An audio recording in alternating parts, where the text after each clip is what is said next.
The following podcast is a W2M Network original production. Visit W2Mnet.com for all of our other great podcasts, plus news, reviews, articles, and opinions from the worlds of wrestling, video games, football, and entertainment. Let's go! What time is it? Gator! Gator! It's gonna be a football game tonight now. No doubt. It's gonna be a football game here. Okay. I done been here before. All right, let's go, baby. 9. Rushing forward, ball comes out of the hands of Newton. It's on the ground, and it's still on the ground. Picked up by T.J. Ward at the 4-yard line. Vaughn Miller did it again.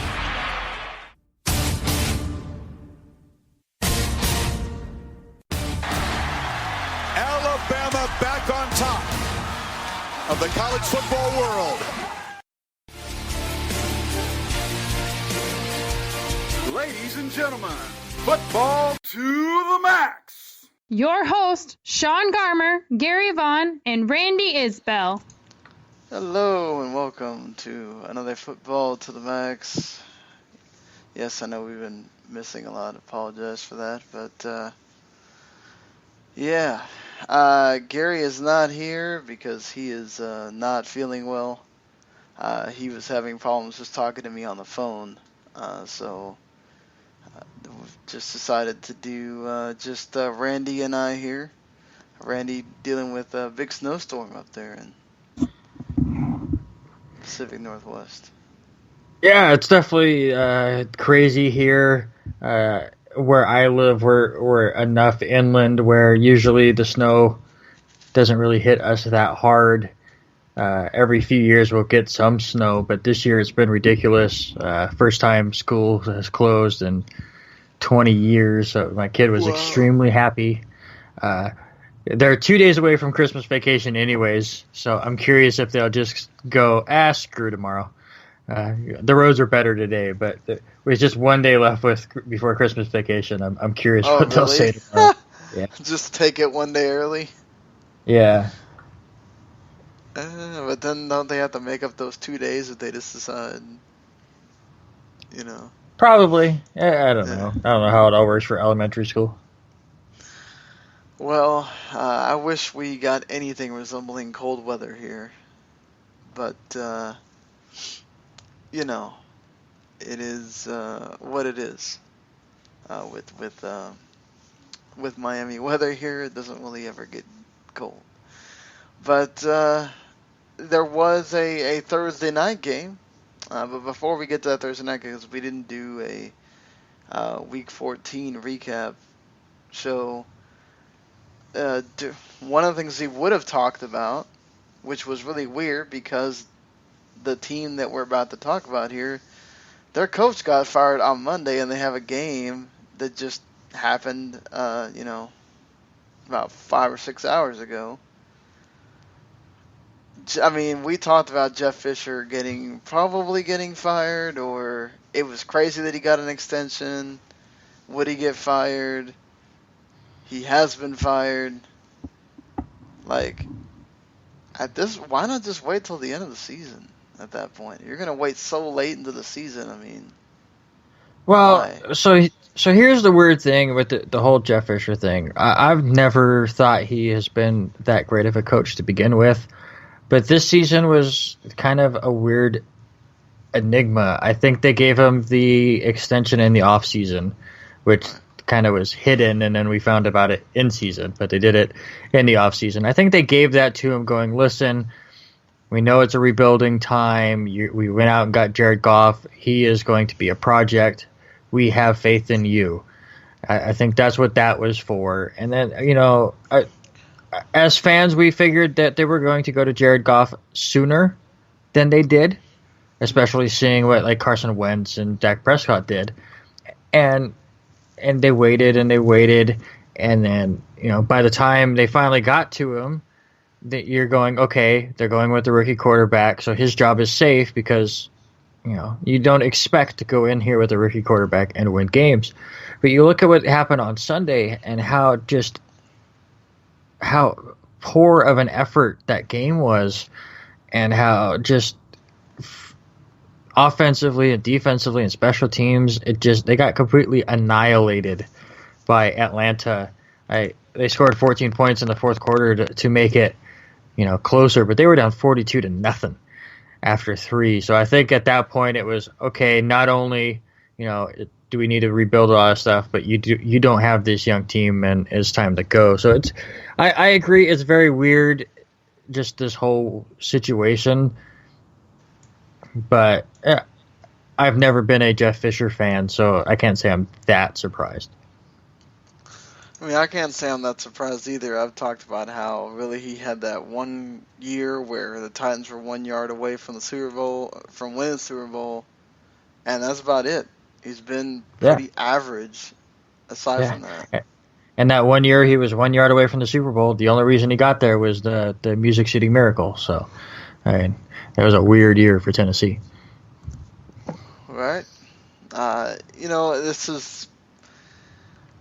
Who knows what they're going to do next year, who's going to be their coach or whatever, but, you got to start fresh, and you got to put people around Jared Goff that's going to help him. You got to have the right coaches, because I think a lot of this is coaching. I mean, you got to have talent, but the fact that he's not ready, that's coaching, and that goes on Jeff Fisher, that goes on the GM, that goes on the coaches that he hired. The fact that Todd Gurley's going around saying you're running a middle school offense in the pros, I mean, that's sad. That's and that's sad. just, and honestly, it's because they're not winning. If they're winning games, then his offense works perfect for the team. And the whole point of Jared Goff is not ready. We put so much on rookie quarterbacks that they have to perform so fast. I mean, when I grew up, you would draft a quarterback like Aaron Rodgers wasn't brought in when I was growing up, but say an Aaron Rodgers for the latest example, and he sat on the bench for 2-3 years. You did not expect him to be great. Peyton Manning came out, played his rookie year, and was awful. So, I mean, people have far too high of expectations since we've had some of these better rookie classes the last few years where, the rookie season is much better. But as far as the Rams going forward, I do agree that is very important, the type of coach that they get, and it has to be somebody that is able to take young talent and help them grow. Usually, to me, college coaches don't work in the pros, but I think for the Rams, with how young they are, and it's all about developing right now, going out and getting a college coach probably would be their to the highest benefit, as it's right now it's all about building this young core into a solid team. You have to remember they still have some decent draft picks coming up, and are still rebuilding. I know they gave up a lot to go up and get Goff, but they still have pieces that they need to file in. This is not a complete picture, and it's not like Jeff Fisher just had a great team and couldn't win with them. This was in the middle of the rebuilding process. Yeah, it was, but I think, I wasn't saying that we should expect Jared Goff to be what Carson Wentz was at a point. I think that, that's also, Carson Wentz just has nobody to throw to either. But I agree. Jared Goff, I think he has some decent receivers, but he doesn't really have, that one standout guy that you're really depending on. The offensive line has been bad, and that's the thing too. Like they fired the offensive coordinator, but that offensive coordinator was actually helping Todd Gurley be one of the best runners in last year. Then all of a sudden now you get this other offensive coordinator in, and they can't run the ball to save their lives. So it's just very interesting that you change coordinators, you have to get away from what your offense was, because for some reason you can't figure out how to make holes for Todd Gurley, and then you put it all on the quarterback, and that's really hard. That's the same thing with Carson Wentz going through right now. It's all on him, and it's so much harder when it's all on him. When you have something like what Dak Prescott's going through, where you got Ezekiel Elliott and you got that offensive line, it's so much easier for you to assimilate to the league. And can we just talk about that situation, because I find it the most hilarious I've ever heard. Obviously, I'm sure you and Gary do not fall into this group, but I love the group of Cowboys fans that the moment Dak Prescott started winning games, they lose to the Giants week 1, and then he starts getting things going, that they were right out there in front. Nope, Dak Prescott's our guy. Sorry, Tony Romo, even when you come back, Dak Prescott is our guy going forward, no matter what. And that's what happened. Now they play the Giants again. It's a great defensive battle. Both defenses played great. Neither offenses could get anything going. The Giants are able to hit the home run shot with Odell Beckham.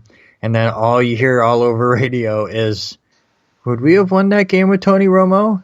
No, you can't just go back and forth. Did you think about putting Tony Romo in the fourth quarter? No! You don't do that. You can't sit there and go, oh, he is now our guy, and then go, well, the moment he finally has one game where, he struggled the last couple of weeks. Let's be honest. But one game where he finally doesn't find a way to win, and then go, uh-oh. But, with Romo, we would have had a best shot. No, there's going to be growing pains with Dak Prescott. It was just, they are ready for the next evolution. They're worried about, how many more hits can Romo ever take and all of that. Live with it, move on. That game was a lot of fun to watch. That is two rivals going at it. The Giants just have the Cowboys' number. Yeah. But even then, both of those games were right down to it. It's not like the Giants went out and completely blew out the Cowboys. You just lost a close defensive game. Right. If Dan Bailey makes that field goal, you never know what we're talking about. I don't want to talk about that Dan Bailey field goal. It's fantasy just nightmares right now going back into my head. Thank you. But it's the receivers didn't help Dak at all either, and the Giants were just playing heck of a defense, covering everybody, and so it's one of those things. It's a divisional game. That's gonna happen. If the only two losses the Cowboys have are to the Giants all year, then they got to play the Giants again. I'd much rather play the Giants again, I think, than I'd rather play the Redskins again. Just me personally.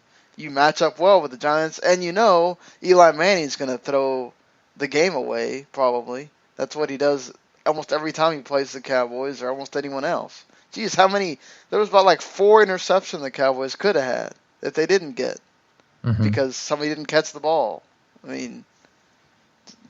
Just pointing that out, that it was very close to being a win or a loss or whatever, but I'd much rather have them have this loss right now than have the loss later, Well, yeah, absolutely. You want it now before the playoffs, and hopefully they get refocused and they get things going. I've never been a huge fan of a loss is going to be good for you, but we've talked about it on this podcast where they were getting a little cocky. Young players that come from collegiate backgrounds where they're successful and then they go into the pros and are successful, just start to feel a little invincible. So maybe that kind of chips away at that a little bit, but in the end, all I know is the fact that for the first time all season long, I can finally come on this podcast and go, neener, neener, my team won and your team lost. Well, I'm glad you can beat the 49ers. Barely. We could barely beat the 49ers. It's embarrassing. Anyways, it's not even worth talking on this podcast, but I just have to say, for the first time all season, I can say that.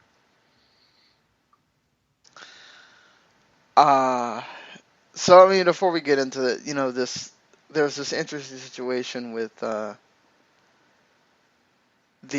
Minnesota college football team with them having 10 players suspended, and now they are boycotting the bowl game that they're supposed to be in. And they're supposed to be in the Holiday Bowl. I forgot who they're supposed to be playing right now. Washington State. So Northern Illinois, who is 5-7, would be taking their place if they don't play. But this is crazy that you have 10 players suspended at this point in the season for alleged sexual assaults.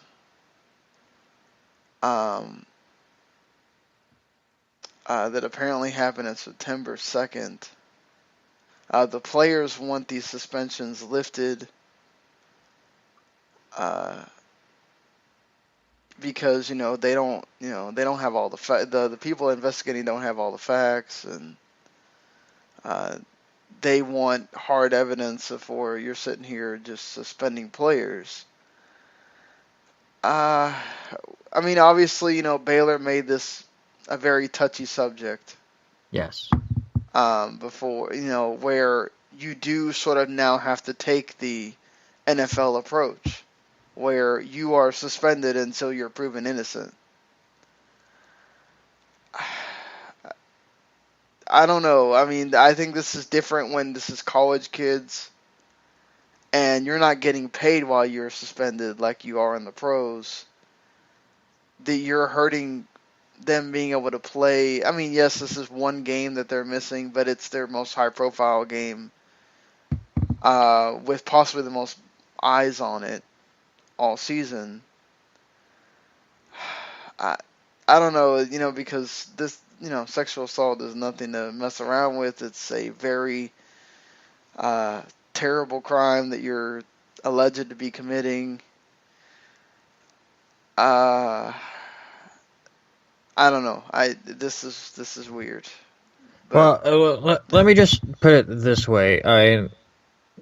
It's gone a long time ago. I think basically since the invention of the internet, the whole idea of innocent until proven guilty has gone out the window.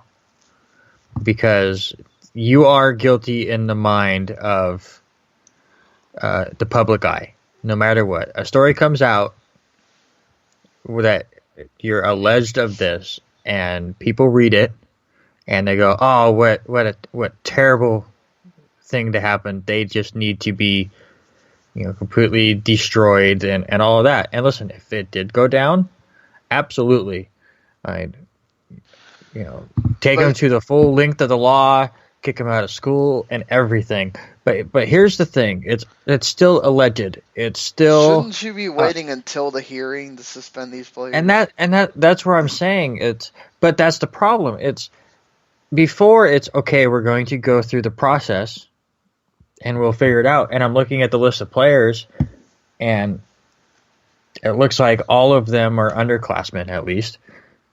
So it's not like a senior is doing this; they'll be able to play the bowl game, and then they're scot-free.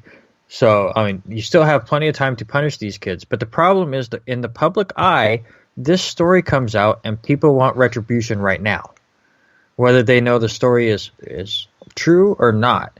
And unfortunately, we've seen this stuff with Baylor. We saw this stuff with Ray Rice, where, yes, sexual assault is nothing to joke about. It's nothing to take lightly.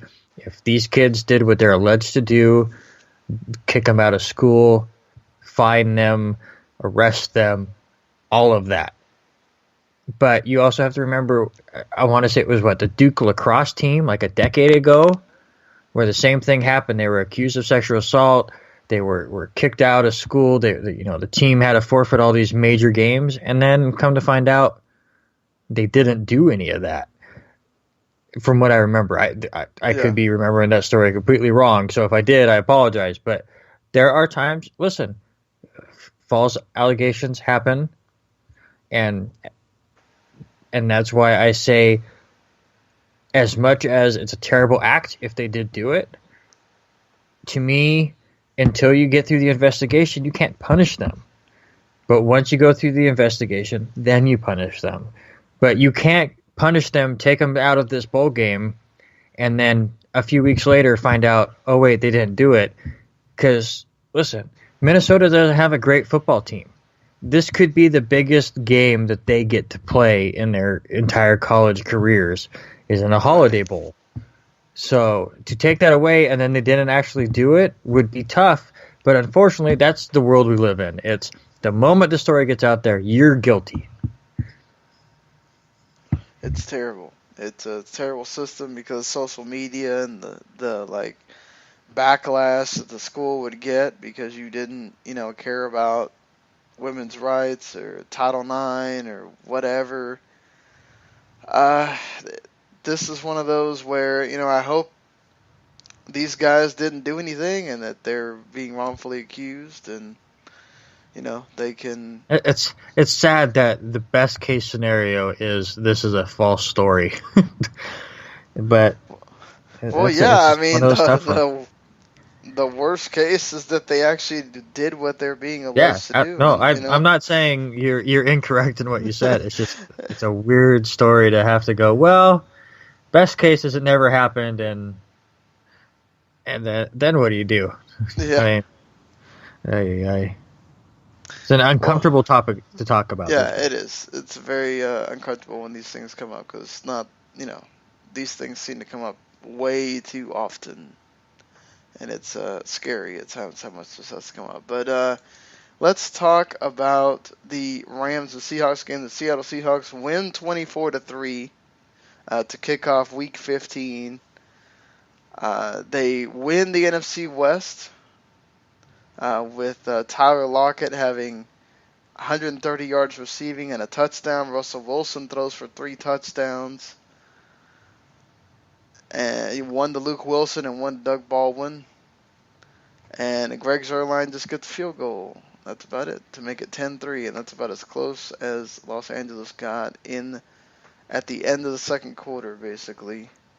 Well, listen, I have to admit, I watched this game off and on. I worked tonight during most of this game, so it was kind of peeking in and out, but catching the highlights after before we were able to do the podcast. I have to say that, yes, Jeff Fisher gone kind of threw them in this whirlwind these last few days to kind of get things going on.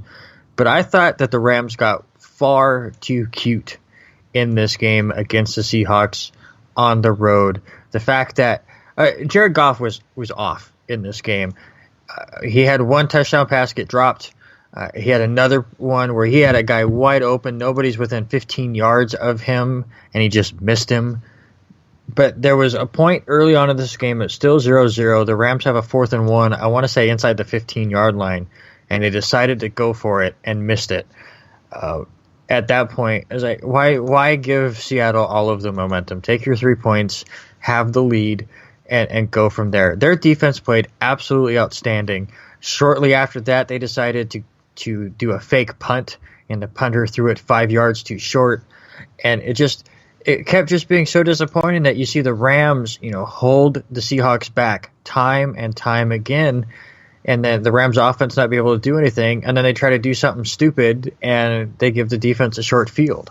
So it was 10-3 at halftime, but it felt like the Rams were equal with this team, and it's what made me laugh when Mike and I did the podcast earlier today when we previewed this game, going, the line was 15.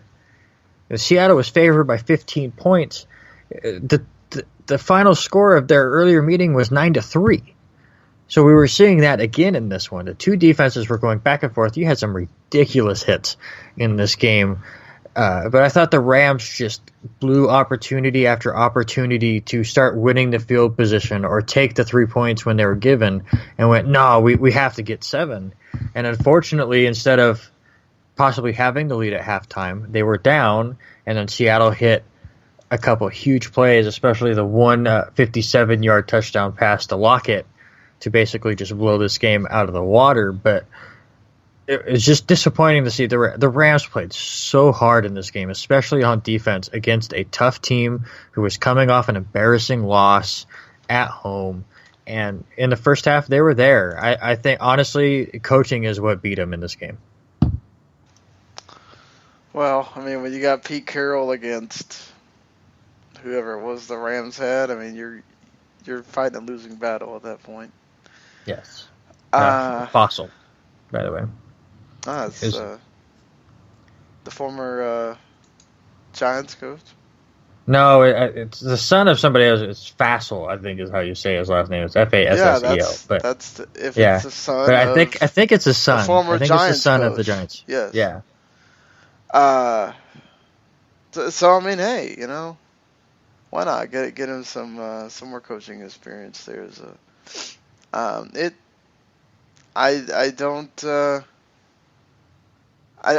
Rams are going to be a weird proposition going forward now, because who knows how long you're going to have. Is Jared Goff going to be out for the rest of the season? Is it going to be for just this next game? Is he going to miss time at all?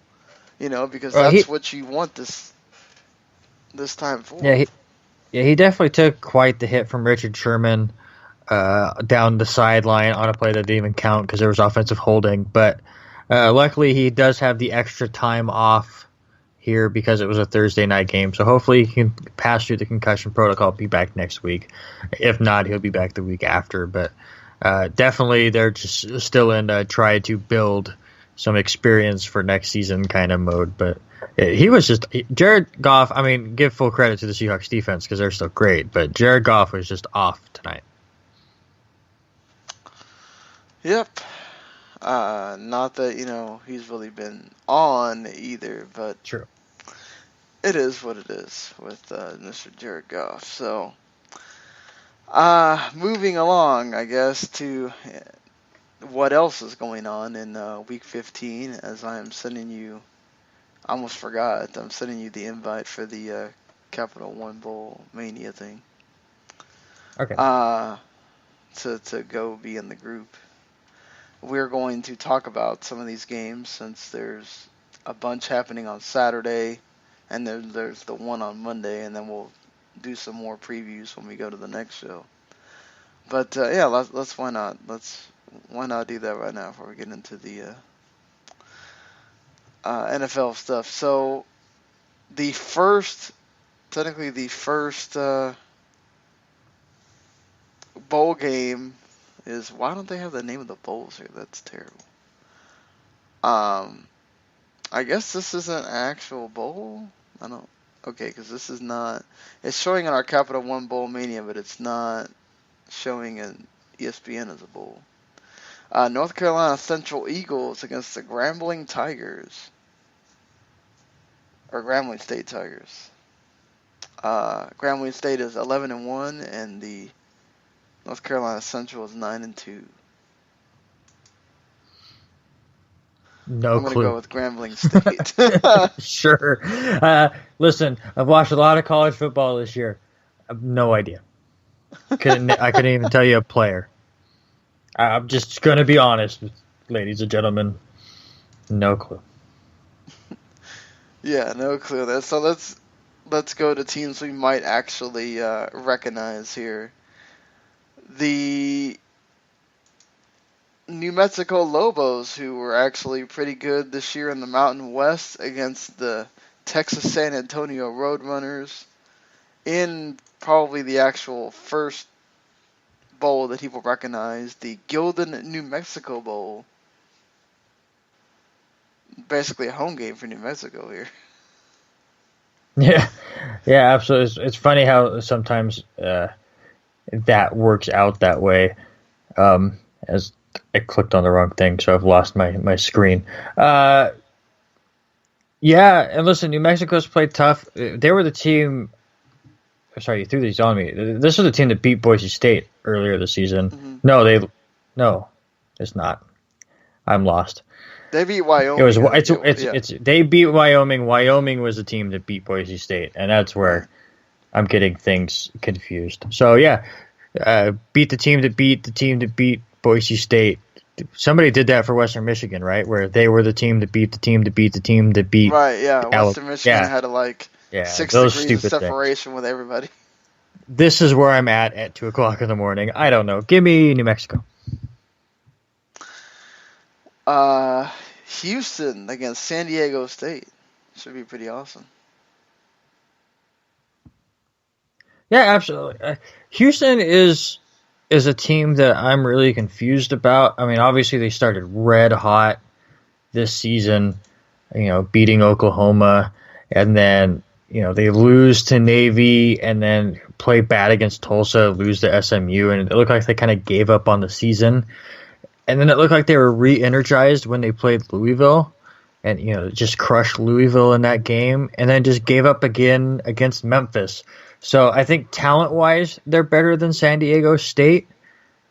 But how much do they care? I mean, obviously they had aspirations of being in a January bowl game, and here you are. The first bowl game's December 17th.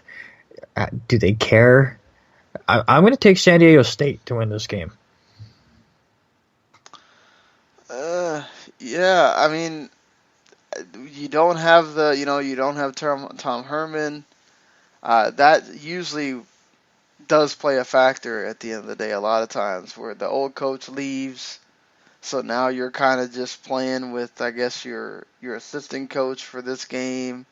It's always such a bullcrap thing that the coaches have to do, right? Like, just like, oh, we're gonna leave. Well, that new team's paying me a bunch of money, so we're gonna have him go to the new team.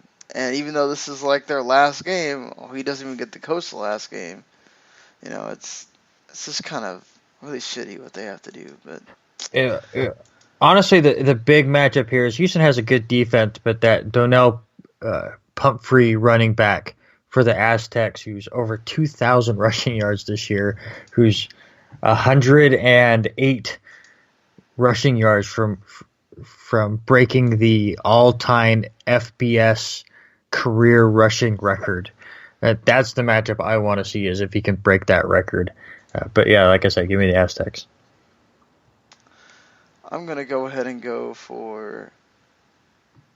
I'm going to go San Diego State as well. It's hard to pick Houston with the stuff that's going on with them.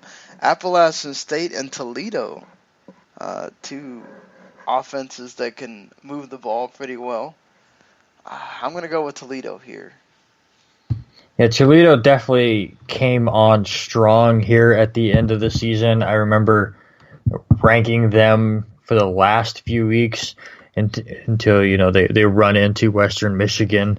But a lot of offense there. I'm going to go with you. I'm going to go with the Rockets. Let's see, the next game on the docket is the UCF Knights of Central Florida against the Arkansas State Red Wolves. Arkansas State's actually been playing pretty good this year. I've watched a couple of their games in the Auto Nation Cure Bowl. I'm guessing that's for some kind of charity in Orlando. I'm going to go with Arkansas State. Me as well. UCF kind of fell off in the season. Just looking at that, they lost to Tulsa and USF in their last two games. Arkansas State, has won 7 of their last 8, and that's what I look at when you have teams of this nature.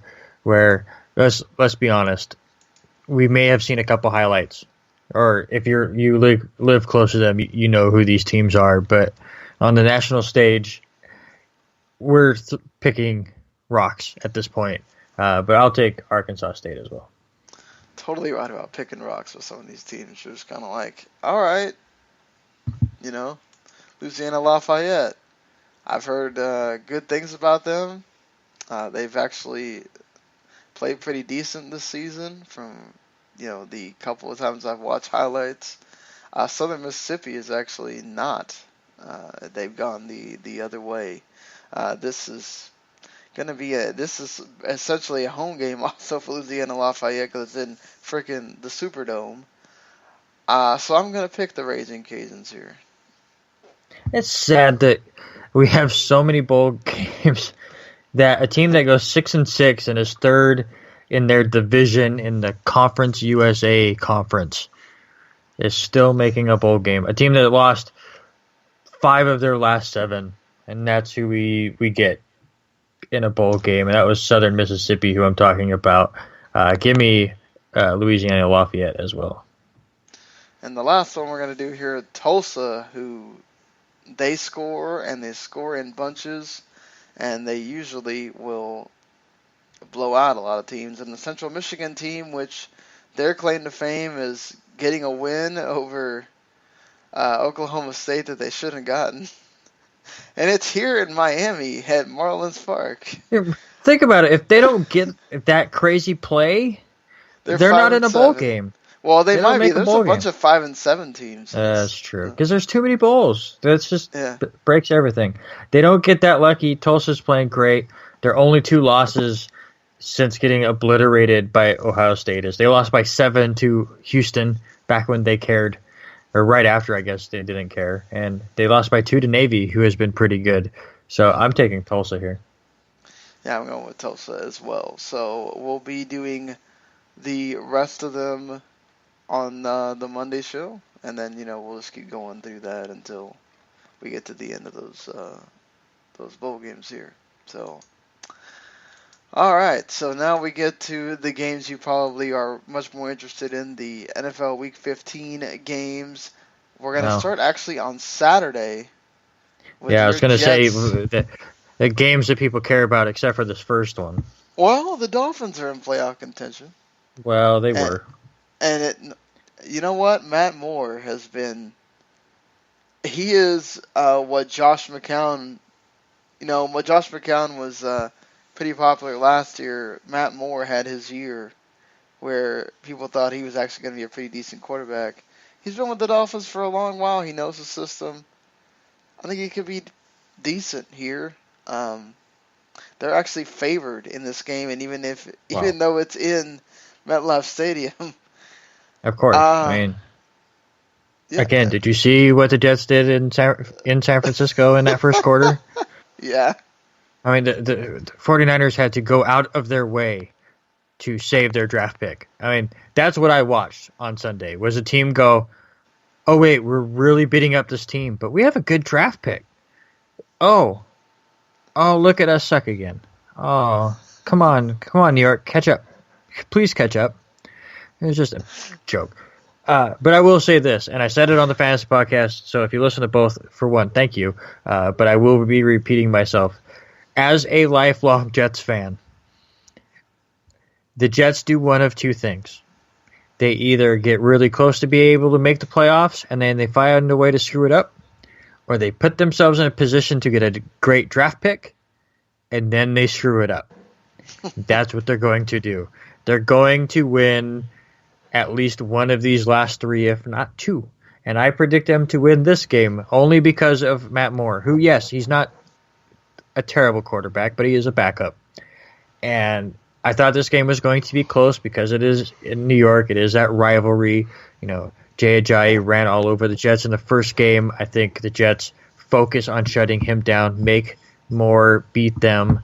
We will see the health on Matt Forte, but if he doesn't go, Bilal Powell is more than capable of starting. The connection between Petty and Robbie Anderson has been fun to watch. We'll see if he can start connecting with Enunwa and Brandon Marshall more. It's crazy to think that the Jets have a tight end all of a sudden, because under Ryan Fitzpatrick, I think 3 completions went to a tight end in the last season and a half, but last week Austin Seferian-Jenkins, shows up. So we'll see what goes there. I think it's going to be a close game. I think it's not going to be very pretty. I think it's going to be as rough to watch as some of these early bowl games, to be honest. But I think the Jets can pull it out. I'm taking them. I think I'm going to go with the Dolphins here. I think Matt Moore does decent enough, combined with Jay Ajayi and that defense that has been playing really well, to maybe get one by 30 points and continue the playoff stretch here for the Dolphins.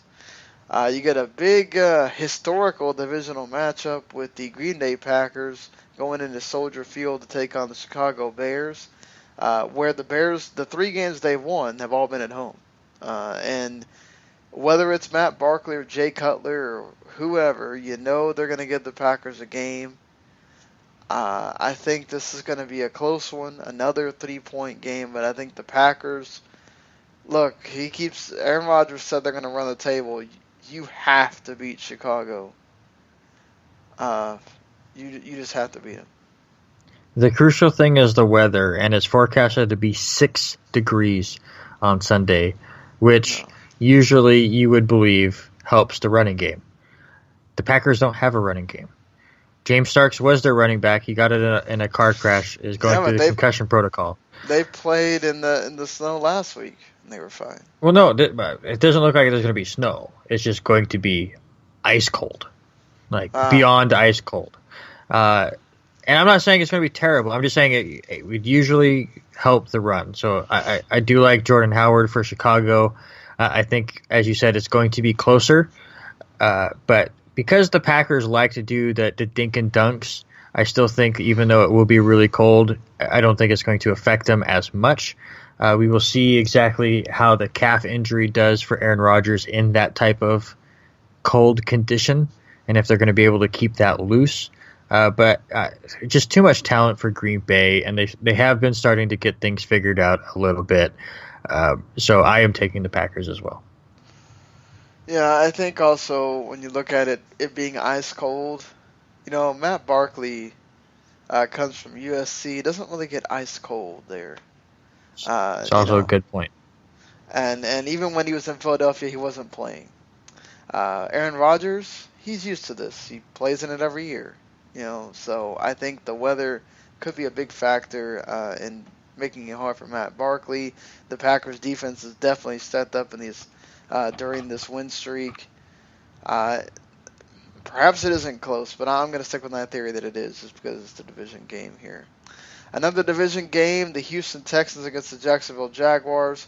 Houston goes home where they have been really good this year. I mean, relatively good, considering.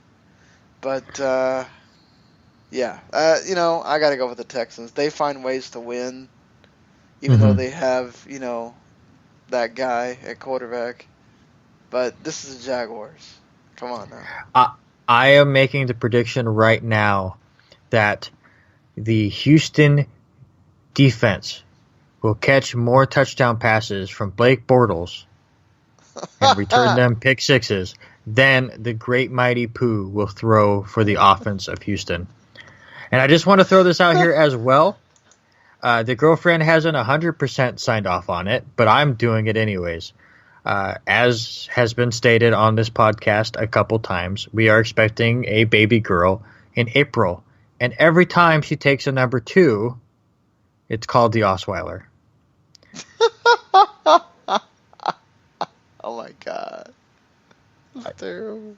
In other words, I am running this joke into the ground. Brock But that's okay. Osweiler now has a kid's poo named after him. Nah. Wow. But with that said, the Jaguars have completely imploded. Complete disappointment. Yeah, the Jaguars have taken a shit on the season. They have taken an Osweiler on the season. Again, I will never say his name as the quarterback, but if we're going to go ahead and go for the poo, I will say Osweiler. But I am taking the Texans. Man. Can you believe the Texans are possibly going to make the playoffs, Randy? I mean... Welcome to the AFC South. I mean, the Great Mighty Pooh is going to be in the playoffs. That's terrible. Somebody has to get beaten by Oakland in the first round. I hope the Titans somehow win. I hope the Titans win that division. So, going on with said Titans, they play the Kansas City Chiefs in Arrowhead. Boy, that's a tough... it's a rough place to play. It's supposed to be like 13 degrees outside. Yep. Not good for Tennessee. Did I mention it's an Arrowhead? Yeah, it's an Arrowhead. And then, look, the Chiefs defense has been remarkable these past many weeks. The Titans squeaked by and beat the Broncos. This could be another squeaker, but I think it'll go the Chiefs' way this time. Yeah, overall, the Chiefs were just a better team than Denver.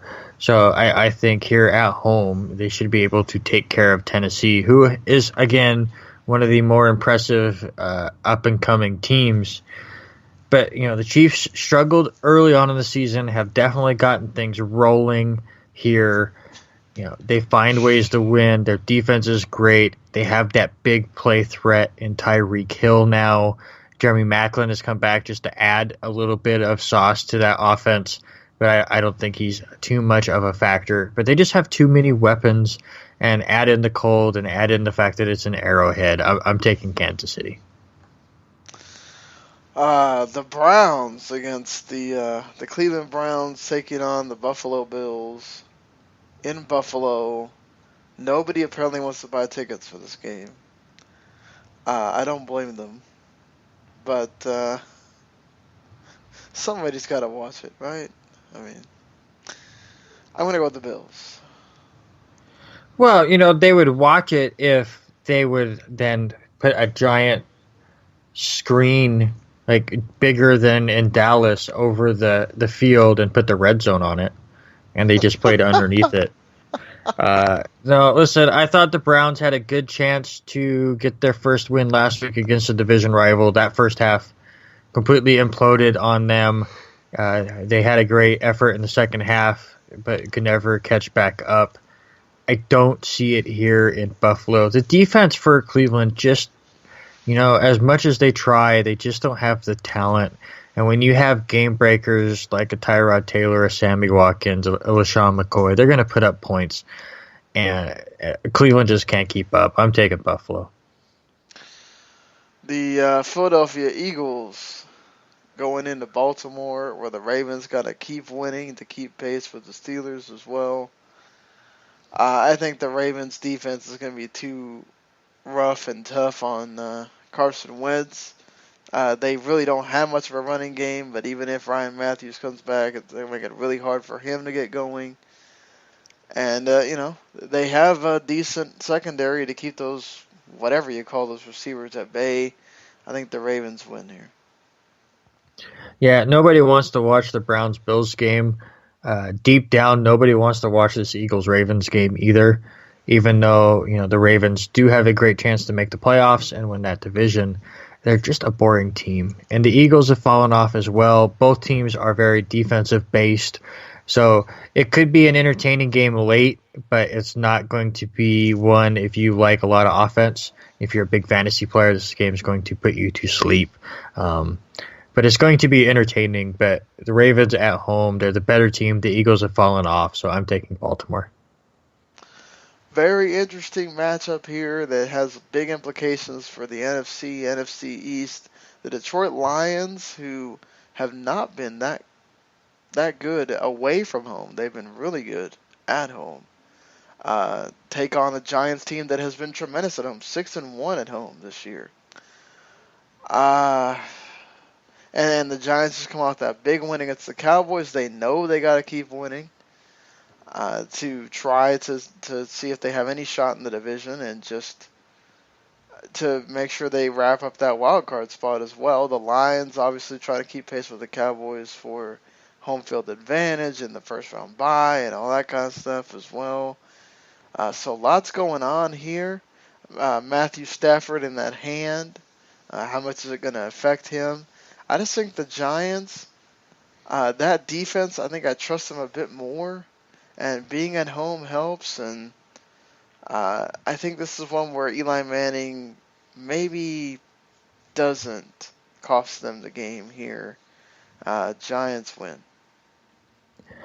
Yeah, I'm going to take the Giants as well. The big thing, obviously, as you said, is Stafford and his hand. Luckily, it's supposed to be a warmer day in New York, but if it does rain, how well will he be able to grip the ball with the torn ligaments? How much will that affect him? But I'm with you. I think Eli here has a pretty good game, at least a clean game. And I'll steal a joke from Mike and say, I guarantee that the Lions are down in the fourth quarter at some point. Probably so. Wouldn't be the first time. So after that, we have another game that has some playoff implications. Here's the Indianapolis Colts, who, for all intents and purposes, probably should have thought that they were going to win last week. They didn't. And now they find themselves behind Houston and Tennessee in the division standings. They have to go to Minnesota and take on the Vikings, who also have Green Bay breathing down their neck. I think the Vikings are going to take this one. I think they play much better at home than on the road. I think Sam Bradford's going to bounce back here. And, what kind of defense does the Colts have? I think the Vikings are going to make life hell for Andrew Luck, and that's all you need. Yeah, this is the game of opposites. You have a pretty good offense and a pitiful defense playing a team with a below average offense and a great defense. Obviously, the Vikings defense is leading this team to victories. Sam Bradford and this offense just has not been able to get things going. Stephon Diggs is helping that as he's returned, but they're still not clicking the way that everyone had kind of hoped they would. But the defense is just too good, and Andrew Luck, as much as he's trying, has nothing around him. He's getting sacked left and right because he's holding on to the ball too long, trying to make the heroic plays, and the Vikings are going to make his life miserable in this game. I have the Vikings as well. Yeah, it's going to be a lot on Andrew Luck, and we saw what happened when you try to put it all on yourself. The Vikings are going to make you pay, and I think we're going to see Andrew Luck throw some interceptions. We're going to see some fumble recoveries. Vikings are going to win this one. No problems here. So we go to Cincinnati, Ohio, where the Cincinnati Bengals take on the Pittsburgh Steelers in a rivalry that it can get a little testy at times.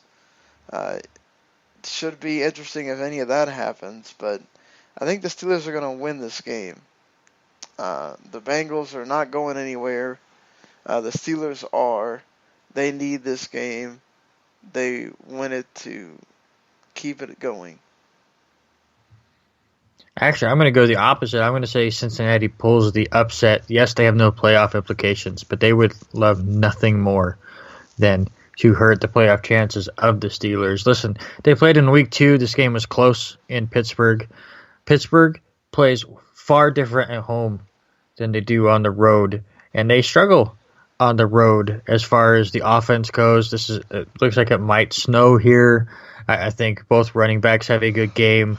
We saw what Le'Veon Bell did last week, which we didn't talk about yet, but that was a ridiculous performance, which shadows the fact that Ben Roethlisberger threw 3 interceptions. I don't think Le'Veon Bell can have that kind of performance, but Ben Roethlisberger could. I think this is a very close game coming down to the end, as this rivalry seems to do every single time. But I think the home team here with the Bengals pulled the upset and mess up some playoff chances. But I just have to throw out there the fact that we haven't talked about this either, but the fact that they're bringing back the skills competitions and stuff for the Pro Bowl, the greatest news that I've heard that wasn't super football related, and the fact that one of those skills competitions is a dodgeball game is the best thing ever. And I love the fact that Antonio Brown decided to have a little bit of fun and said that he would throw at Vontaze Burfict in a dodgeball game 100%. That's great. Just kill the Pro Bowl. No. The Pro Bowl. We don't need dodgeball. Yes. Why not? Well, what if watch one of them get hurt, and then they're going to be like, oh, the dodgeball game. They could get hurt playing the Pro Bowl. I want skills competitions. Let's have fun with it. Remember when... That's not a skill, though. They threw the dodgeball. But it's going to be hilarious. Do you remember how long ago it was? But during the Pro Bowl weekend, they would have, the 4-on-4 beach football games. Yeah, or flag football. They go down, have a blast. Let them goof around. Dodgeball would be hilarious. Oh, I don't have a problem with them goofing around. Just, Yeah. Fair enough. Which would you rather watch? A dodgeball game between NFL players or the Pro Bowl? You got me there. The dodgeball game will be more fun. Exactly. Something that maybe won't be so fun. The battle of 2 5-and-something teams. Arizona is at home, 5-7-1 against the 5-8 New Orleans Saints, who... you're right. This is not very fun, so I want to go back to this topic because I just thought of something. Do you think dodgeball... Do you think dodgeball is going to be in the next Madden? No. Damn It's it. not gonna. Come on. Okay, Unless anyway. they are able to incorporate it into saying that somehow it helps like quarterbacks throw or something like that. I could see it as like a drill you do or something. But I would love them to just have these challenges. That would be totally fine. All these different skills competitions, like the old NFL quarterback club games. Why not? You know. Okay. Anyways, what are we talking about? Saints and Cardinals. Saints and Cardinals. Who would win in go dodgeball? with the Cardinals. Drew Brees could definitely sling it. I think more than Carson Palmer at this point. Yeah, that's probably true. But Larry Fitzgerald would catch it, and then Drew Brees would be out. So there's your problem. Big news going into this game.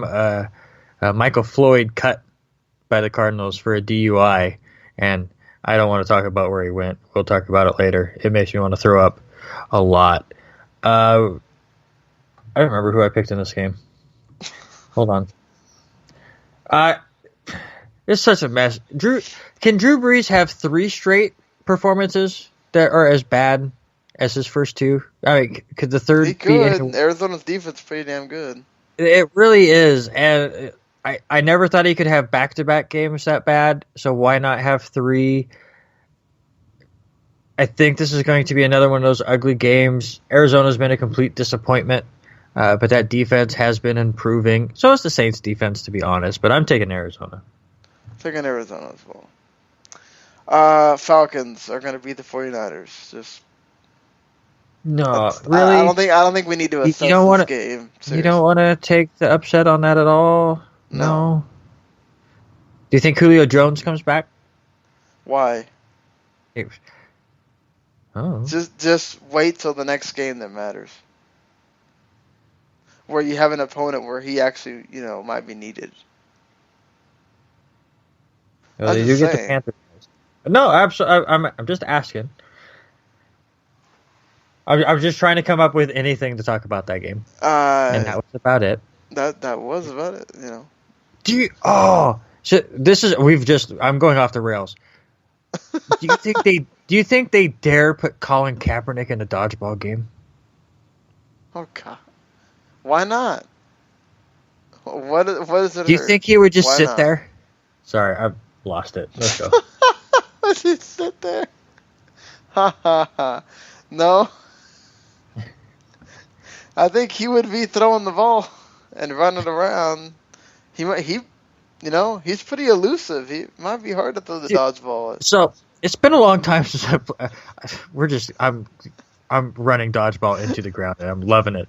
But it's been a while since I've played dodgeball. If you hit him in the afro, does that count as he's out? No. It has to actually hit a solid part of his body. So if it hits the afro, that afro's pretty solid. Oh, I mean, if it doesn't hit, his head, then no. And I think actually you get knocked out if you hit him in the head. So no. Okay. No, that's true. No. Yeah. Okay. Moving on. So, yeah, there's your dodgeball lesson for the day, folks. If you throw at somebody's head, you're out instead of the person you hit. Let's get real. This is dodgeball lesson number 1. I'm not dropping it. That's okay. Let's talk about a much more interesting game. The game of the week that we know is probably going to be for most people. New England Patriots taking on the Denver Broncos. The Denver Broncos have to win this game. I cannot wait for Tom Brady versus Peyton Manning, number 70. Wait. Oh, Peyton Manning's gone. Peyton Manning or Tom Brady versus Trevor Siemian.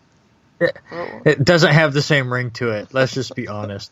And neither will Jimmy Garoppolo versus Trevor Siemian in the next couple of years. To me, not the game you know of the what? week. Tom Brady could really pay till he's 45. How do we know? He could. With what he has around him, and this is the end of the other story that I talked about. Michael Floyd somehow slipped through all of the waivers to end up in New England. Holy How is crap. that possible? How is that possible? Did you not hear this? No. Exactly. How does this happen with the Patriots? Like, seriously. They have the lowest waiver spot. I think they were the 31st. I think maybe Dallas has the 32nd, I believe. But you would have thought any of these other teams, even if you don't need Michael Floyd, they look at it and go, I have to pick him so New England doesn't get him. So now, I mean, it probably won't take effect. Nobody subscribes to that theory. Nobody. But, Man, obviously, if he it's not going turns to out, affect. if he turns out, dude. Well, Mike put up the perfect example. LeGarrette Blount. The exact same thing happened.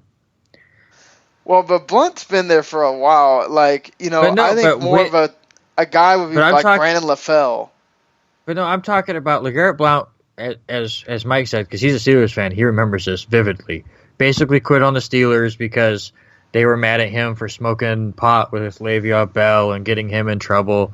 Right. And, basically cut his playing time, so he quit on the team, so they cut him. He ended up on the Patriots and became one of the best running backs out there. Same thing could happen to Michael Floyd. With the deep threat that he is, you add that with Chris Hogan and Malcolm Mitchell and Julian Edelman, all of a sudden, I'm falling. I hate the Patriots because I'm a Jets fan, but I'm loving this young wide receiver core with Mitchell and Hogan. And Martellus then you Bennett at tight end.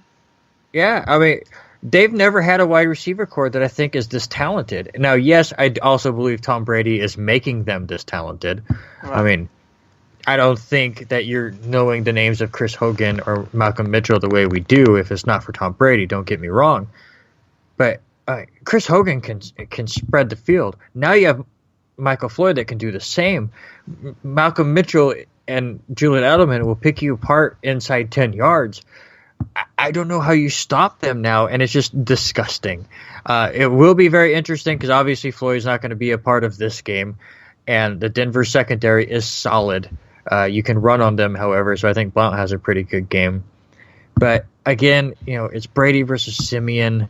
It doesn't have the same feel. I know Denver's playing for their playoff lives. I know they're at home. I don't feel it from that team, and I think the Patriots win. Yeah, I gotta go with the Patriots here too. I mean, playing a Mile High is no joke. I just think Trevor Simeon's got a tough task against him here. I think just like last year, they'll keep it close, but the Patriots are gonna win this thing. The San Diego Chargers at home, taking on for possibly one of the last few times this year, or forever. Let's be honest. Against the Oakland Raiders, who are coming from a place where they may not be playing much longer. And they're also going away from home where they've been much better this season. The Chargers are eliminated pretty much. Or they are eliminated, I'm sorry. And the Oakland Raiders need to keep getting wins. The Raiders are going to win this, and they might win it in a blowout. I don't know about quite the blowout. I mean, you look at the Chargers, and again, I really thought they were going to be worse than what they turned out to be. But they just have been losing such close games. But you look at their schedule, they have not lost a game by more than 8 points all season long, and that includes the Raiders earlier on where they lost by 3. I think they keep it close. I think this is one of the more entertaining games this weekend. But Oakland just has more talent, and coming off the loss against Kansas City, they had a few extra days of rest and getting ready for San Diego. I think Oakland wins, but I definitely would not say it's going to be a blowout. I think it's going to be close.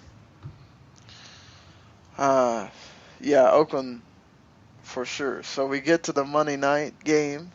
Washington Redskins at home against the Carolina Panthers.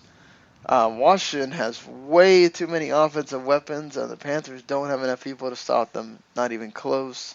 I think Washington is going to win this game and keep putting the pressure on the Giants and the Cowboys. It's crazy to think that Kirk Cousins, who struggled at the beginning of this year, we talked about it in the first few weeks where we thought that the franchise tag and the contract talk were getting to him a little bit. That same Kirk Cousins has over 4,000 yards right now. with 3 games to go. He has been absolutely outstanding. As you said, there's just so many weapons. I mean, Deshaun Jackson could do nothing for 3 quarters, and the next thing you know, he catches a 75-yard touchdown pass. Garcon and Jamison Crowder have been excellent. Jordan Reed is starting to get healthy again. Vernon Davis has been having a resurgent. Robert Kelly is making a name for himself in the backfield. I still know that, yes, the Giants are the only team to beat the Cowboys. They've done it twice. Yes, the Giants have a better record than the Redskins. But to me, the Redskins are the 3rd best team in the NFC. And I do think they beat the Panthers. They should beat the Panthers. The Panthers don't have the defense like they used to be able to keep Kirk Cousins down. It's also a revenge game for Kirk Cousins because I think when he played the Panthers last year, it's one of his worst games of the season. So let's see if he can redeem himself here as the Panthers probably will continue their slide downward. So that's going to do it for the games for this week in the NFL. Whoa. Well, hold on. Did this just happen? Oh, wait, Did a no, Cowboys sorry, fan I forgot. forget about his Cowboys team? Yeah, I forgot. I knew I was Sorry, forgetting it was a Sunday night game. I'm sorry. Are you giving up on your team? No. Is that what's going on? Yeah, I'm going to give up on my team at 11-2. Yeah. No. But we have to talk about this game just for the fact that I can continue to say that the NFL is pissing me off. Get the Cowboys off primetime. This is like 9 straight Why? weeks. The Buccaneers are a good team. They're both I going get for playoff spots. I get it. But this is, 4 straight weeks that the Cowboys have had a primetime game? 3. It'll be 4 with next week. I don't count the 425. I caught Thanksgiving, the Giants, this game, and then the Lions on Monday night. That's enough. Next week. Too much. The Cowboys are favored by a touchdown in Dallas. They're not playing cold weather. The Tampa Bay's defense has been holding teams to an average of about 12.8 points in the last 5 games, which doesn't bode well for the Cowboys. But the Cowboys' defense has been playing pretty well. They're really good at stuffing the run, which caused problems with Doug Martin. Which has been the catalyst for part of this comeback for the Buccaneers is the running game getting back on track. If I can talk at freaking 5 in the morning over here. And, the Cowboys now get to play Jameis Winston, which should be interesting. Last year, with the terrible quarterback that the Cowboys had, the game was 10-6 in favor of the Buccaneers. So, should be interesting. I think this is a game where Ezekiel Elliott once again gets over 100 yards. Dak has been hearing this talk about Tony Romo this, Tony Romo that. I think he's going to be fired up and wanting to play a lot better. I think this is a close one. I think you do get that maybe a touchdown win for the Cowboys, but I think the Dallas bounces back. They get the 1 win out of 2 that they need, and now you see what you get. Or they're already going to know what happens with the Giants, because if the Giants lose and Cowboys win, they get the NFC East. Yeah, but still at that point you want the 1 seed and all of that mess. But to me, this game is more. I'll focus more on the Tampa Bay side because obviously the Cowboys fan. They've won the last 5. As you said, that defense has been completely amazing the last 5, and against some good teams. I mean, the Bears and 2 walk-off interceptions too. But you get the Kansas City game, Seattle, where they completely embarrassed them on the road. The defense wasn't as great against San Diego, but it was on the road in San Diego. Obviously Phillip Rivers plays well. And then they completely shut down Drew Brees, who had his back-to-back terrible games there. So, are they playing teams at the right times? Possibly, but this defense continues to take those steps forward. I like what Jameis Winston has been doing. Mike Evans has put himself as a top 5 wide receiver. I think this game is close. I think if it was in Tampa Bay, I would actually favor the Buccaneers slightly, but because it's at home, it's because the Cowboys come off that tough loss. Honestly, this could also, that tough loss could hurt the Cowboys as they start overthinking and overtrying, because you do have a lot of young talent. But I do think that they have enough talent there and at home. I'm going to take the Cowboys to win this, but if the Buccaneers come out and surprise, honestly, it would not surprise me at all. And I'm excited my boy McFadden is finally coming back, Darren McFadden. Yeah, that's good. Into the Cowboys lineup. I think he's going to be doing kick return stuff and maybe third down back. And, hey, who knows? Better than Lance Dunbar anyway. So, yes. Now, finally, we are done giving predictions for games. We started the college bowls. We did NFL Week 15. And so all that's left is for you guys to enjoy the games. And we will be back late Monday night, Tuesday morning to wrap it all up and see how the playoffs are looking for heading into Week 16. So until then, everybody, have a good weekend, and we'll see you later.